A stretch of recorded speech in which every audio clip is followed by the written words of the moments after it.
Donc au niveau d'agenda, je vais faire quelques rappels parce que j'imagine que la plupart d'entre vous connaissent déjà très très bien Reach, donc ça va prendre 2-3 minutes rapidement, au cas où il y aurait certaines personnes qui ne connaîtraient pas tous les aspects de Reach. Ensuite, vraiment, je rentrerai dans l'évaluation du risque pour l'environnement. Alors bien sûr, dans le cadre de la réglementation Reach. Euh, Changer les valeurs par défaut, donc j'imagine que vous êtes au courant qu'il y a des valeurs par défaut, mais j'expliquerai quelles sont-elles et puis comment est-ce qu'on peut les changer et l'impact que ça peut avoir sur l'évaluation du risque et donc sur la possibilité de soumettre un dossier qui sera Ok, conforme avec la réglementation REACH, puisqu'on ne peut pas ok, soumettre un ok. dossier où il y aurait un compartiment euh, qui serait pas sans risque. Donc si on a un PEC PINEX supérieur à 1, il n'est pas possible de déposer un dossier. Pénaliser les gens, c'est pas les Et pénaliser, puis je quoi. présenterai également les outils. Donc je viens de couper les micros parce qu'il y a un petit peu trop de bruit. Donc si vous avez des questions, utilisez le système de questions sur la droite. Et puis on terminera également la présentation par en 3 minutes qui sommes-nous. C'est bien sûr aussi l'objectif de cette présentation, c'est de présenter Science Environnement. Alors REACH très rapidement, c'est bien sûr l'enregistrement des substances chimiques, leur évaluation à la fois par l'industrie mais également par l'ECA pour vérifier si les dossiers sont conformes et puis éventuellement amener une autorisation et une restriction de certaines substances, des substances chimiques. Donc je vais rapidement, hein, l'objectif c'est de protéger l'homme et l'environnement qui a plus de 100 000 substances chimiques aujourd'hui sur le marché. C'est bien entendu promouvoir le remplacement de substances considérées comme dangereuses par des alternatives plus sûres. Ben, souvent on oublie que l'objectif de REACH ce n'est pas uniquement de remplir une base de données avec des informations toxicologiques, écotoxicologiques sur les substances, mais c'est à un moment donné pouvoir faire un choix et promouvoir les alternatives les plus sûres pour l'homme et l'environnement. Donc par exemple, les substances classées comme cancérigènes, mutagènes, tératogènes, persistantes ou très toxiques seront soumises à une autorisation, voire à une restriction sur le marché. Et bien sûr, c'est aussi promouvoir l'utilisation de méthodes alternatives pour l'évaluation des substances. C'est un point qui est assez important et très différent de la législation précédente, où on devait uniquement faire appel à des données toxicologiques expérimentales, alors que maintenant on fait appel à toutes sortes d'informations disponibles pour pouvoir évaluer les substances. Et puis, grand changement avec les réglementations précédentes, ça place la responsabilité chez le fabricant ou l'importateur, alors qu'avant, c'était les autorités nationales ou européennes qui devaient s'occuper de démontrer la sécurité de la substance ou pas. Alors, les deadlines, vous les connaissez tous, on a déjà passé la 2010, on est en train de se préparer tous pour la 2013. Donc c'est pour ça que c'est important de présenter ce séminaire, parce que il y a nécessité de faire des évaluations du risque pour l'environnement. Et puis, prochaine deadline, 2018, il aura beaucoup plus de temps pour... Alors au niveau de l'enregistrement, c'est 2 temps, 3 mouvements. Effectivement, il y a l'enregistrement par l'industrie, avec une partie évaluation dans le Chemical Safety Report. Et puis, il y a l'autorisation restriction, comme on l'a vu par les cas. Alors la responsabilité de l'industrie, c'est bien sûr rassembler des informations sur toutes les données, sur les substances, les mettre dans Euclid 5, identifier les dangers et procéder à la classification et l'étiquetage. Donc ça a été fait pour plus de 100 000 substances en 2010, en même temps que la deadline d'enregistrement. Il va falloir définir des scénarios d'exposition, évaluer les risques pour l'homme et l'environnement, proposer des mesures de limitation des risques, donc avec les fameux RMM, les management du risque, puis documenter l'ensemble dans des rapports de sécurité qui vont permettre de communiquer tout au long de la chaîne les mesures à mettre en place pour s'assurer que les utilisateurs de ces substances utilisent ces substances en toute sécurité. Donc REACH, comme on le sait, prend l'ensemble du cycle de vie de la substance, de la fabrication et de l'importation, par la formulation et jusqu'à l'élimination. Donc voilà, ça c'était l'introduction sur REACH. Je vous avais dit que ça serait relativement court, donc l'objectif n'est pas l'objectif du séminaire est maintenant de rentrer dans l'évaluation du risque pour l'environnement, avec un principe de base, c'est que l'homme, au même titre que les écosystèmes aquatiques et terrestres, doivent être protégés de ces substances chimiques, de l'impact potentiel de ces substances chimiques. Et pour l'environnement, on va procéder à une comparaison des concentrations environnementales qui seront soit mesurées, soit calculées à partir de modèles mathématiques, et on appelle ça des PEC, donc Predicted Environmental Concentrations, qui vont être comparées avec des concentrations considérées comme n'ayant pas d'effet sur les organismes aquatiques.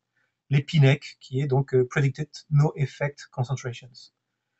Je ne vais pas rentrer dans le détail des PNEC, hein, c'est pas l'objectif de la présentation, on va se concentrer essentiellement sur le PEC. Alors, au niveau de l'évaluation du risque, encore une fois, je pense que vous devez connaître le schéma. On a 2 branches.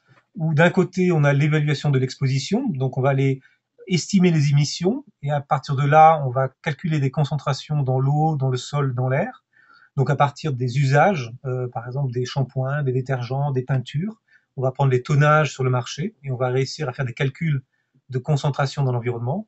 Et puis de l'autre côté, il y a les effets, et pour ça on fait appel à des tests écotoxicologiques qui permettent de donner une concentration sans effet, et puis in fine de calculer une PINEC. Et donc l'objectif c'est d'avoir le rapport PEC-PINEC inférieur à 1. Donc si on a un dossier qu'on soumet et que la PEC-PINEC est supérieure à 1, bah, on peut tout simplement pas le soumettre.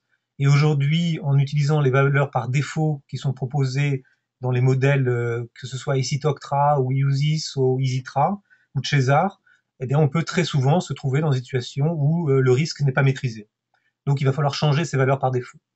Alors, ce qui caractérise également l'évaluation du risque, c'est une approche par tir, par étape, de complexité croissante. Donc on commence au départ avec des choses relativement simples, avec ce qu'on appelle les QSAR, les relations structurelles entre les substances chimiques pour extrapoler des données. Puis on va faire des toxicités aiguës ou chroniques, et puis au niveau de l'exposition, c'est la même chose. On va faire des estimations relativement grossières, et puis au fur et à mesure, on va essayer de faire des estimations de plus en plus précises. Alors quand on parle de protection de l'environnement, ou c'est les compartiments qui sont présentés ici, avec les différentes cibles.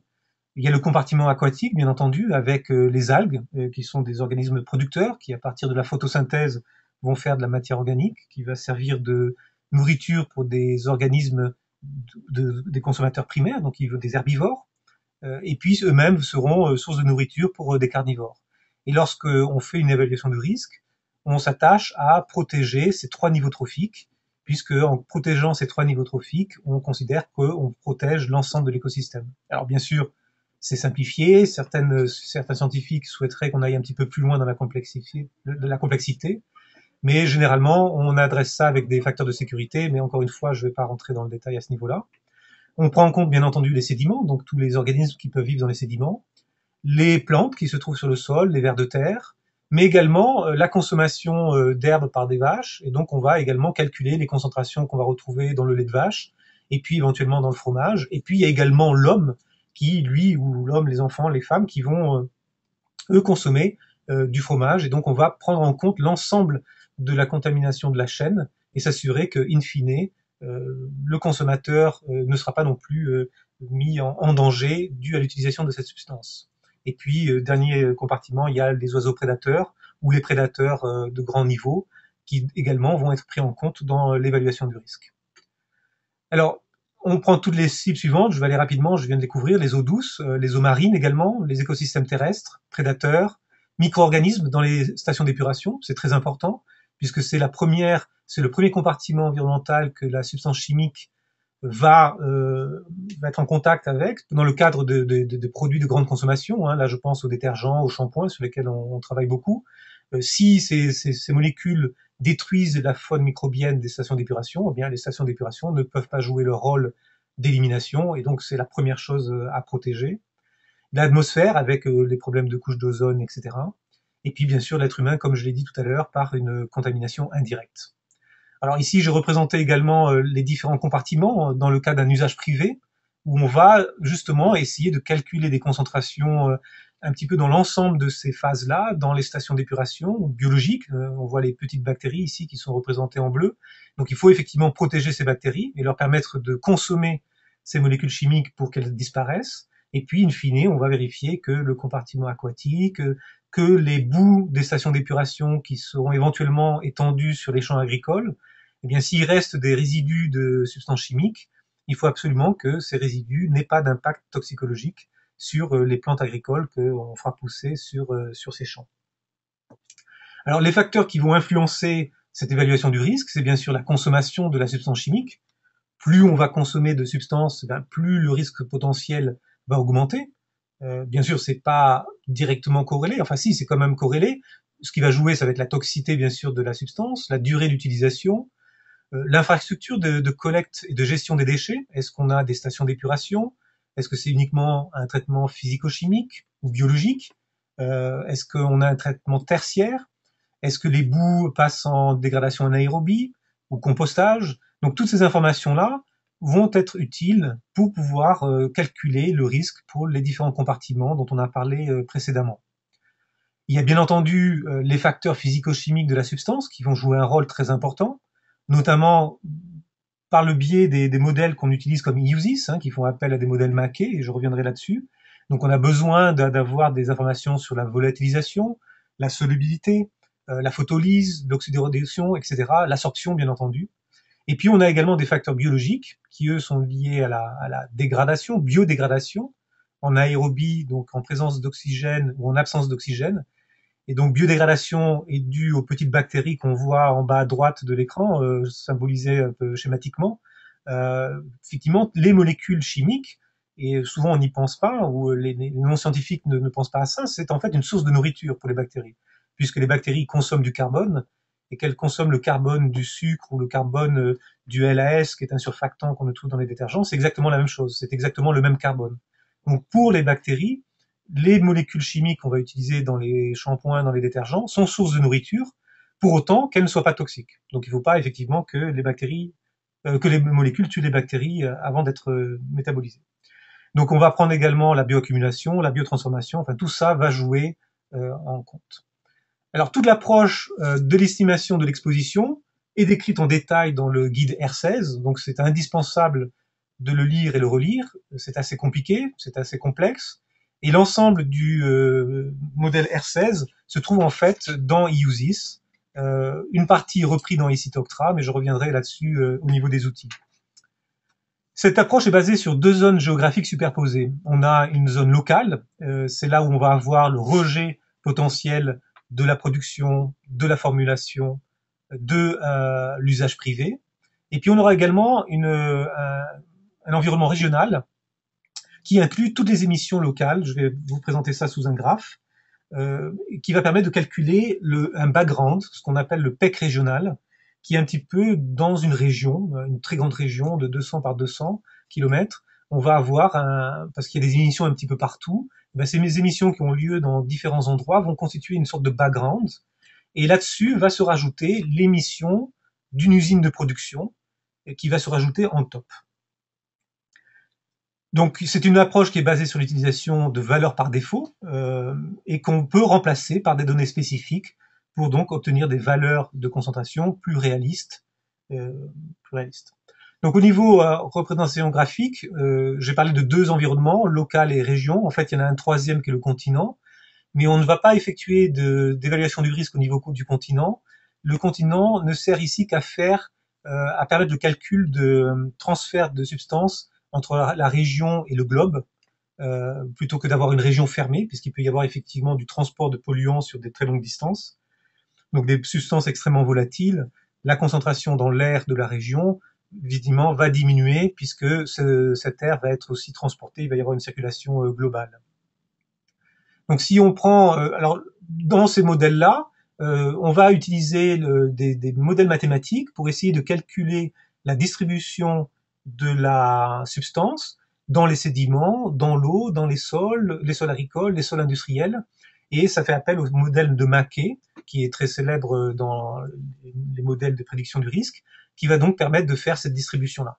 Alors il faut savoir que le modèle EUSIS, ou celui qu'on a dans ECITOCTRA, représente au départ la Hollande, puisque c'est un organisme hollandais qui avait créé ce système-là.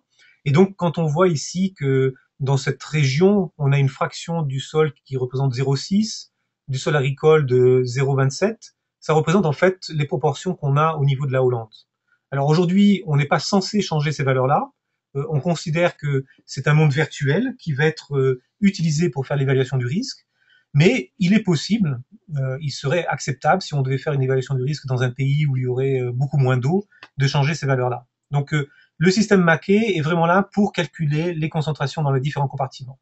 Et les petites bébêtes que vous voyez ici représentées, ce sont des bactéries donc qui vont participer à la dégradation des substances. Alors si on vient maintenant au niveau de REACH et puis du manuel R16, comment est-ce qu'on va faire l'évaluation du risque? On a donc un compartiment européen. À l'intérieur, on a une région. Et à l'intérieur de cette région, on a un environnement local. Et puis, dans cet environnement local, par défaut, EUSIS va considérer qu'il y a une phase de production, une phase de formulation, un usage industriel et un usage privé.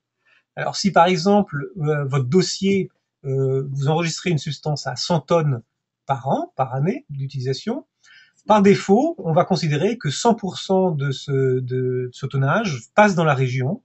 Et par défaut, encore une fois, on va considérer que la production utilise les 100 tonnes, puis c'est passé à la formulation qui va elle-même utiliser 100 tonnes, et puis c'est passé à un usage industriel. Alors, l'usage industriel est optionnel, puisque ça peut aller directement à l'usage privé.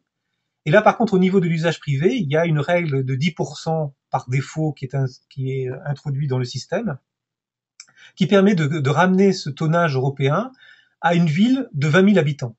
Donc on verra également les conséquences que ça a et comment est-ce qu'on peut changer ça.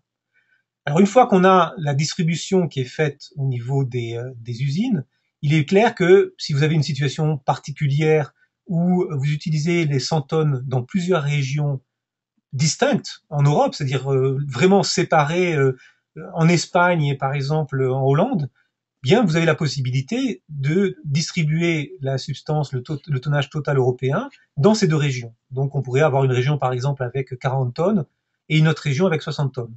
Donc de facto, ça veut dire que les concentrations environnementales seront forcément plus basses si on peut distribuer ça dans plusieurs régions. Pour pouvoir faire ça, bien entendu, il faut pouvoir le documenter et le justifier. Alors si on revient au niveau de la production, il y a également d'autres valeurs qui vont être utilisées maintenant pour calculer la fraction qui va se retrouver dans l'environnement. Et là, je n'ai pris que l'environnement aquatique, puisqu'il y a tous les différents compartiments, mais ce serait beaucoup trop long à couvrir aujourd'hui dans un webinar. Donc uniquement sur le compartiment aquatique, par défaut, le document R16 propose d'utiliser le RC, qui est Environmental Release Category, de 6%. Donc ça veut dire que si vous avez 100 tonnes utilisées au niveau de la production, eh bien 6% seront perdus sur une période de 20 jours.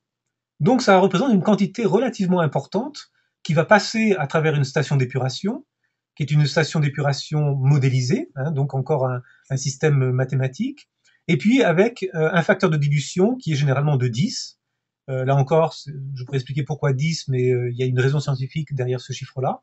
Et puis on arrive à une concentration dans la rivière qui est à côté de ce site de production. Et puis on va faire la même chose au niveau de la formulation. Et de nouveau, vous aurez des valeurs par défaut. Pourquoi est-ce que cette fois il est considéré qu'on formule en 10 jours? C'est aussi basé sur des études de recherche avec le monde industriel. Et c'était une valeur qui a été considérée comme assez représentative, mais qui doit être aussi pénalisante. L'objectif des valeurs par défaut, c'est d'être pénalisant, de façon à ce que si on passe avec des valeurs par défaut, on n'a pas besoin de s'inquiéter davantage. Par contre, si on passe pas, et c'est souvent le cas, eh bien on va aller chercher les véritables valeurs. Et là, cette fois, ici, on estime que lorsqu'on formule une substance dans une préparation, eh bien, il y a 2% de pertes. Donc, on applique le même schéma avec, de nouveau, des pertes dans les stations d'épuration, etc. Usage industriel, donc vous voyez le système. Alors, au niveau de l'usage privé, c'est un petit peu différent, puisqu'ici, on a 20 000 habitants. Donc, ces 20 000 habitants ne vont pas utiliser les 100 tonnes. Ils vont utiliser simplement une fraction de ces 100 tonnes. Et puis là, ils vont l'utiliser tout au long de l'année. Donc, il y a une équation, je ne vais pas revenir dans le détail, mais il y a un chiffre qui est assez important, qui est le chiffre de 4 ici. Il y a une multiplication par 4 qui a été rajoutée par les autorités européennes pour tenir compte de la variabilité de consommation d'une substance, d'un village à un autre village. Là encore, c'est un facteur qu'on peut éventuellement éliminer si on peut démontrer qu'en fait la consommation par habitant est égale dans tous les pays européens et qu'on n'a pas besoin de ce facteur pénalisant supplémentaire. Donc ça, c'est pour la concentration locale, d'accord? Donc pour chaque fois que vous allez avoir un usage, vous allez calculer une concentration locale. Et puis maintenant, on va calculer la concentration régionale qui forme le background donc de cette substance dans l'ensemble de l'environnement. Et là, encore une fois, il y a des équations par défaut. On va prendre le total du tonnage multiplié par 100%, divisé par 365 jours. Et encore une fois, on va prendre 6% d'émissions. Donc là, on va se retrouver avec 16 kg par jour. Et puis, on va faire ça pour la formulation, pour le site industriel et pour l'usage privé. Donc, ça veut dire qu'à chaque fois qu'il y a un usage particulier dans une région, eh bien, cet usage particulier va participer au background régional. Et donc, on va additionner ces émissions, donc 54,8 kg par jour. Et là, encore une fois, il y a une règle par défaut qui considère qu'au niveau européen, à peu près 80% des eaux usées sont traitées en station d'épuration et 20% ne le sont pas. Alors là, encore une fois, c'est une moyenne au niveau européen, puisque vous savez probablement que dans des pays comme la Suisse ou la Hollande, c'est 98 voire 99% des eaux qui sont traitées en station biologique, alors qu'en France, c'est à peu près 55 et en Belgique, c'est à peu près 30%.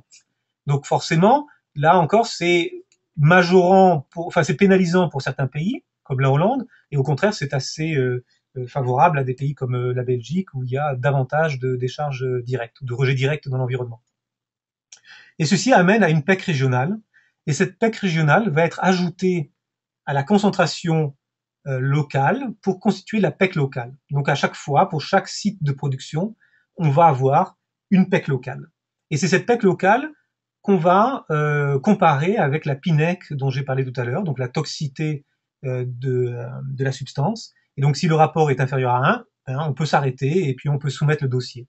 Malheureusement, à cause de ces valeurs par défaut, il arrive souvent qu'on doive refaire les calculs. Alors si on regarde justement quelles sont les possibilités de changement, alors je vous ai déjà parlé tout à l'heure de la distribution vers la région. Ça, ce n'est possible que si vous utilisez la substance dans plusieurs régions. Il y a également le 10% par défaut qui peut être changé. Il y a des associations industrielles comme les associations de la cosmétique, Colepa, ou la ISE, l'association de la détergence. Ce sont des produits qui sont utilisés par l'ensemble de la population européenne de manière assez standardisée. Tout le monde se lave les cheveux le matin, enfin pas forcément tout le monde tous les jours, mais en moyenne, on arrive à avoir une estimation assez précise de la consommation d'une substance qui va dans un savon, dans un shampoing ou dans un détergent. Et il y a eu des études de terrain qui ont été faites pour démontrer que on pouvait changer cette valeur-là. Et je vous montrerai par quelle valeur on peut la changer. Bien sûr, le nombre de jours de production peut être changé, ainsi que les pourcentages de rejet. Donc même chose au niveau de la formulation. Et puis il y a également la station d'épuration. Aujourd'hui, dans les modèles USIS, il n'y a qu'une seule station d'épuration qui est modélisée, alors qu'il y a énormément de sites industriels qui ont leur propre station d'épuration qui déchargent dans une station municipale. Donc on a finalement en ligne 2 stations d'épuration, et avec IUSIS ou ICIT-Octra, on ne modélise qu'une seule station d'épuration. Donc il va falloir intégrer cette deuxième station, et je vous montrerai comment. Et puis il y a la dilution qui joue un rôle. Vous pouvez déverser dans un tout petit ruisseau, et à ce moment-là, le facteur de 10 est peut-être trop favorable, ou vous pouvez décharger dans le Rhône, dans le Rhin, dans des énormes fleuves, et à ce moment-là, le facteur de 10 est pénalisant. Donc encore une fois, en documentant, en disant, ben non, moi je décharge dans quelque chose qui est beaucoup plus large, je n'ai pas besoin d'utiliser ce facteur de 10. Pour la mer, d'ailleurs, c'est un facteur de 100 qui est utilisé. Et puis, bien sûr, si vous changez ces facteurs d'émission ou de perte, il y aura une répercussion sur le PEC régional, puisque ce sont les mêmes facteurs qui sont utilisés au niveau régional. Alors, changer les valeurs par défaut, j'en ai parlé, régional. Donc, si on a plusieurs régions, ben voilà, on peut utiliser chaque région, on va faire une évaluation du risque pour chaque région. Et éventuellement, on présentera dans le Chemical Safety Report la région qui a le risque le plus élevé, tout en étant safe, puisque si c'est pas, le risque n'est pas maîtrisé, on ne peut pas déposer de dossier. Le 10%, donc je vous l'ai dit tout à l'heure que les associations industrielles se sont mis d'accord pour faire des études de terrain quantifiées, et on arrive en fait, au lieu d'avoir 10% ou un facteur de 0,1, on arrive à un facteur de 0,04. Donc plus de la moitié de la enfin au départ on utilisait 10%, maintenant ça va être uniquement 4% qui ira vers l'usage privé. Et pour ça, il y a bien sûr des études qui ont été faites. Je ne vais pas rentrer dans le détail. C'est un petit peu compliqué à lire ici. Je voulais juste montrer, enfin mis ici pour vous montrer que c'est pas basé uniquement sur des hypothèses. Il y a vraiment eu des études de terrain qui ont été faites. Et on voit d'ailleurs dans la dernière colonne que les pourcentages peuvent être également beaucoup plus bas que 4%. Mais c'est une moyenne pondérée qui a été utilisée. Donc cette moyenne pondérée est assez encore pénalisante pour certaines catégories de produits. Alors encore une fois, je vois pas de questions, mais n'hésitez pas, je parle. Mais si vous souhaitez poser des questions, allez-y. Ah, il y a une question ici. Est-ce que le calcul pour le privé n'est pas trop élevé? Les valeurs ne correspondent pas au schéma. Alors, je reviens sur la présentation.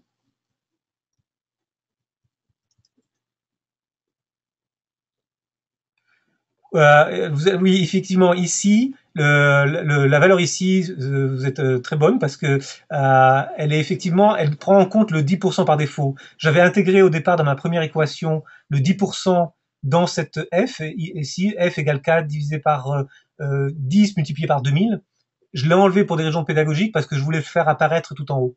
Mais effectivement, si vous faites ici cette équation, vous n'obtenez pas ce chiffre-là, il faut rajouter le facteur par défaut. Donc félicitations pour la personne qui a relevé la coquille. Euh, je reviens là maintenant. Pourcentage de perte au niveau production-formulation. Donc vous pouvez bien entendu utiliser des valeurs mesurées ou des valeurs calculées à partir de valeurs de BOD ou de COD qui sont souvent mesurées en usine. Il y a également l'utilisation, la possibilité de faire recours à des SPERC, qui sont donc des spéciales ERC, qui sont également développées par l'industrie. Donc encore une fois, je mentionne Colipa et SE parce qu'on travaille beaucoup avec eux, et ils ont, sur des bases d'enquête avec leurs membres, essayé de changer ces valeurs avec des valeurs beaucoup plus réalistes. Et ces valeurs, effectivement, lorsqu'on a 6% par défaut, on peut avoir des valeurs de 0,1%. Mais pour pouvoir utiliser ces valeurs-là, il faut bien entendu pouvoir le documenter et prouver que vous avez l'autorisation, enfin vous pouvez utiliser ces valeurs-là. Il y a également la possibilité de faire référence à la librairie CEFIC de RMM, donc des Risk Management Measures, ou des BAT au niveau européen, des Best Available Techniques. Et là, en fonction des substances chimiques que vous utilisez, en fonction des types de traitements que vous avez mis en place dans votre usine, il y a des possibilités d'abattement supplémentaires. Par exemple, pour certaines substances, on peut ajouter un abattement supplémentaire de 30% si on est étape de flocculation, également de 30% si on est étape de coagulation. Et là, bien sûr, il faut de nouveau l'argumenter. Donc, ça faisait partie de la précédente présentation sur REACH. Quand on utilise une valeur, il s'agit à chaque fois dans le Chemical Safety Report d'argumenter, de justifier, d'ajouter les références publications pour prouver que effectivement vous faites un choix qui est justifié et cohérent. Alors, présence d'une station d'épuration sur le site, j'en ai parlé, il n'est pas possible aujourd'hui de la modéliser. Donc, il va falloir la rajouter comme si c'était un RMM. Donc, on va faire un calcul séparé, par exemple, sur Sample Treat, qui va donner le pourcentage d'élimination dans la station d'épuration. Et on va utiliser ce pourcentage d'élimination pour recalculer le taux de perte. Donc, on fera le 0,6% ou 0,6 multiplié, ou 0,06 multiplié par la fraction d'élimination dans la station d'épuration. Alors, le Sample Treat, vous connaissez, c'est un modèle mathématique qui va essayer de décrire ce qui se passe dans une station d'épuration. C'est ce qui a été mis en place dans IUSIS ou dans ECITOCTRA. Et le calcul se fait essentiellement à partir des propriétés physico-chimiques de la substance, que vous voyez ici sur votre droite, et puis avec aussi les données de biodégradabilité.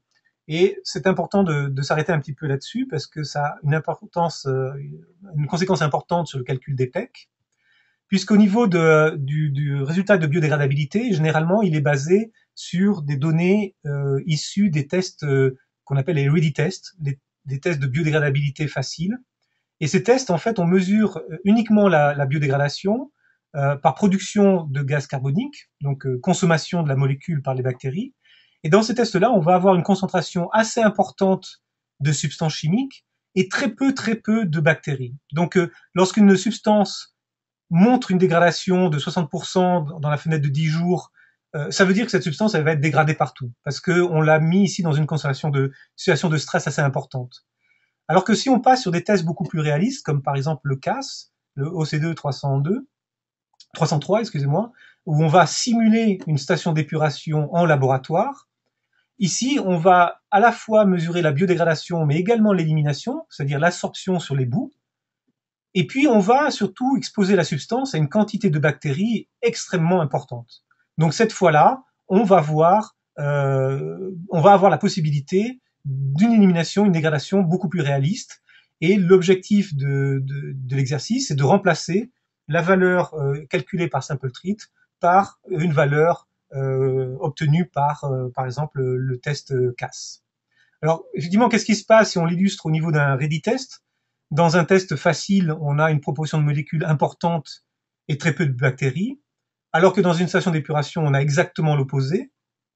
D'un point de vue réglementaire, aujourd'hui, on utilise uniquement le test de gauche, et c'est à partir du test de gauche, donc le ready test, qu'on extrapole toute la dégradation dans l'environnement, alors que dans la réalité, on a une station d'épuration qui est faite pour ça, pour dégrader les substances. Donc quand on a 60% de biodégradabilité dans un ready test, on a généralement plus de 90% d'élimination dans une station d'épuration. D'où l'intérêt de générer un test CAS pour pouvoir réécrire ces valeurs-là. Alors bien sûr, la difficulté ensuite, c'est dans le modèle, comme EUSIS, de trouver l'endroit où changer cette valeur-là. Je n'ai pas le temps d'en parler aujourd'hui, ça pourra faire l'objet d'un autre webinaire, mais effectivement, l'expertise de EUSIS va permettre de savoir où changer ces valeurs-là pour pouvoir avoir un impact sur le résultat final. Alors si on prend un peu l'ensemble de ces valeurs par défaut, valeurs changées, et qu'on regarde l'impact que cela peut avoir sur une PEC locale, régionale et continentale, donc la régionale, la locale est en rouge ici, donc ici on a fait un calcul pour une substance Y, avec un tonnage bien particulier, je ne me souviens plus le tonnage, et le rouge représente donc la PEC en sortie de station d'usine. En orange, on a la PEC régionale, et puis on a la PEC continentale. Et si on introduit une nouvelle valeur, excusez-moi, voilà, ici, une biodégradation par exemple en rivière, parce que là aussi il y a une valeur par défaut que je crois qui est 0,07, mais si on a la possibilité d'avoir une étude expérimentale de dégradation en rivière, eh bien on peut changer cette valeur-là. Donc on voit qu'on peut faire diminuer la PEC locale. Si on utilise des données d'élimination dans une station d'épuration, eh bien de nouveau la PEC locale peut être ramenée à une plus faible valeur. Et puis si on prend des valeurs de consommation réelle, donc notamment ce facteur de 10% qu'on va changer par 4%, eh bien on va de nouveau pouvoir diminuer le calcul de la PEC locale. Alors le résultat, il n'est pas forcément spectaculaire, mais ça peut permettre de déposer un dossier qui, cette fois, va démontrer que le risque est parfaitement maîtrisé. Donc c'est l'objectif. Et bien entendu, on peut aller beaucoup plus loin, puisque là, je prends que quelques exemples, mais il y a un certain nombre de choses qu'on peut faire au niveau des calculs.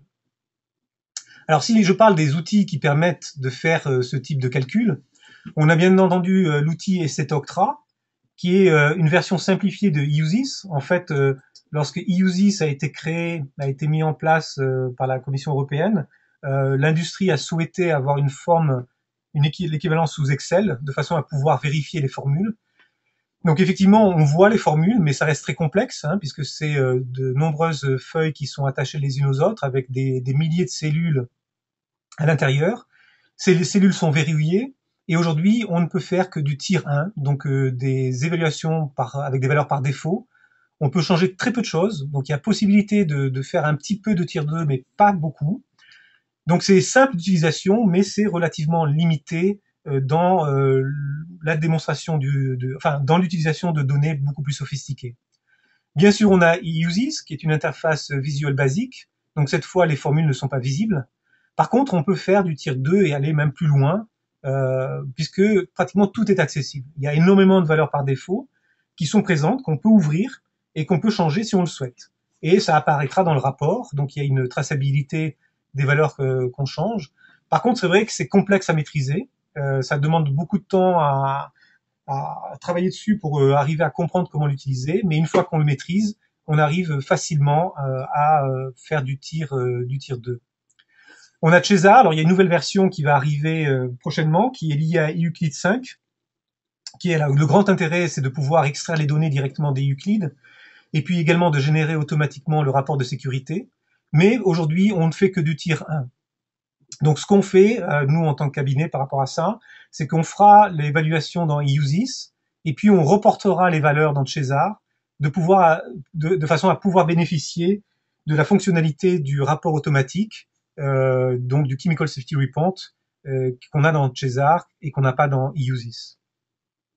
Et puis il y a une version également commerciale, EasyTra, qui est payante et qui est accessible uniquement au CIF et consortium, donc les individus ou les agences comme nous, on peut y accéder que si notre client a acheté une licence. C'est assez intéressant, c'est bien fait, mais voilà, c'est limité puisque c'est d'un accès uniquement payant. Voilà, donc on arrive à la fin de la présentation, donc je vais vous laisser le temps de poser des questions, je vais rouvrir les micros, mais en attendant, je vais passer la conclusion.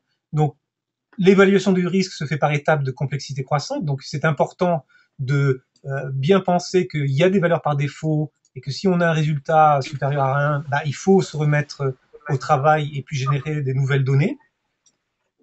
Alors ici, je repasse, oui, pardon. En principe, toutes les valeurs par défaut peuvent être changées, donc il faut le justifier.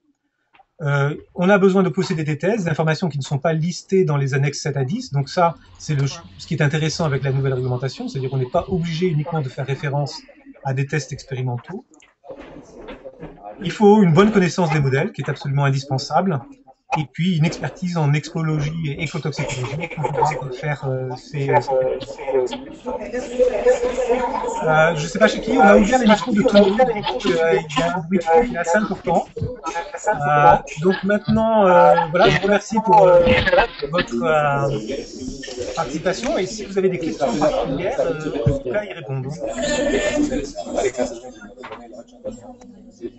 Apparemment, quelqu'un est dans cette salle avec beaucoup de monde. Est-ce que vous pouvez me dire qui c'est que on puisse éventuellement... Donc, est-ce que vous avez des questions? Est-ce que vous avez des remarques ou est-ce que, ou même si j'ai répondu à vos attentes?